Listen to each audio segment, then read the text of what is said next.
How to use Fiebing's highlighter.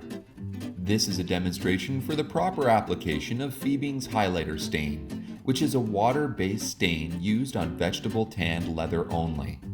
It emphasizes stamped and carved designs by darkening the impressions. It creates a lustrous dark brown tone on natural smooth leather.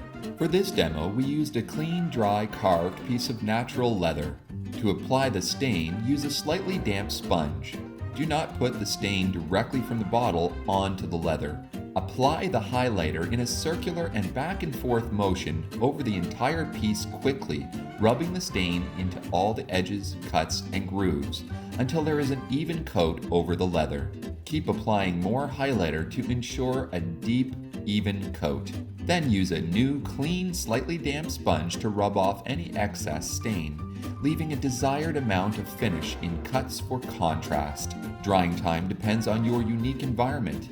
Leave it overnight to ensure it is completely dry. The final step is buffing the entire surface of the leather with a new, clean, dry piece of sheepskin wool or soft cloth. It is then ideal to finish with Fiebing's tan coat, bag coat, or neutral Resolene. That is how you properly use Fiebing's highlighter. Buy this product directly from Fiebing.com or other Fiebing dealers.